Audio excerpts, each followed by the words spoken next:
जय माता दी। आप सभी को नवरात्रि की बहुत बहुत बधाइयाँ।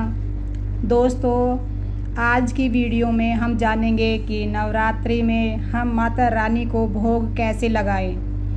नवरात्रि का हवन हम कैसे करते हैं कि नवरात्रि में जो भोग लगाया जाता है वो अग्नि पर लगाया जाता है और शास्त्रों के अनुसार जब हम अग्नि में भोग समर्पित करते हैं तो वो भोग सीधा देवी देवताओं तक पहुंच जाता है। तो इसलिए नवरात्रि के पूरे 9 दिन सुबह के समय जो भोग लगाते हैं वो अग्नि में लगाते हैं और इसे छोटा सा हवन कहते हैं।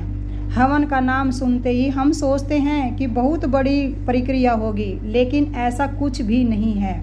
बहुत ही आसान है। इसे हम सिर्फ अग्नि में समर्पित करना होता है। इसे हमें सिर्फ अग्नि में ही समर्पित करना होता है। तो इसके लिए कोई भी मिट्टी का पात्र ले लीजिए और हवन करने के लिए हमें गोबर के उपले चाहिए होंगे और इसे पूजा की सामग्री के साथ ही ले लीजिए।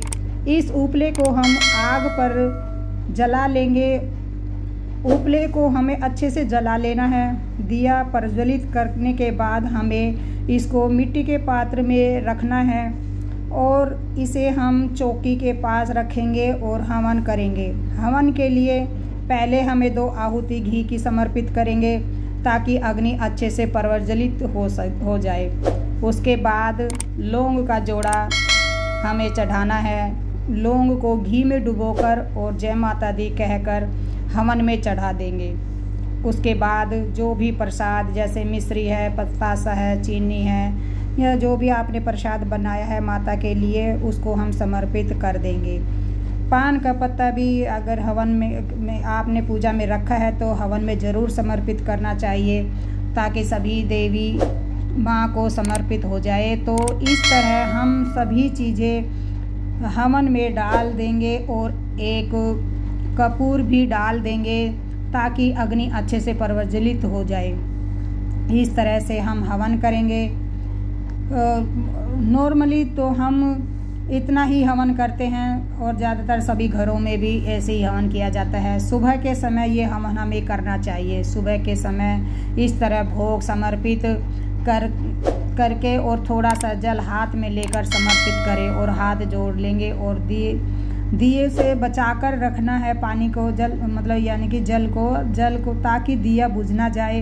इसी तरह से भोग लगाना है सुबह के समय में। शाम के समय में नहीं लगाते हैं। उसके बाद आरती कर लेंगे और इस तरह से हमें हवन करना चाहिए। अगर किसी कारण से आपके पास गोबर का उपला नहीं है या आपके पास इतना समय नहीं है कि आप उपले को जला सके तो कपूर से भी अग्नि प्रज्वलित कर सकते हैं और कपूर जलाकर भी आप लौंग प्रसाद आदि जो भी आपने भोग में रख रखा है उसका भोग लगा सकते हैं। अग्नि में भोग जरूर समर्पित करना चाहिए। सुबह के समय ही हवन करें और हवन में भोग चढ़ाना चाहिए। शाम के समय सिर्फ आरती करके और भोग समर्पित करके रख सकते हैं। अगर आप चाहें तो दोनों समय भी हवन कर सकते हैं।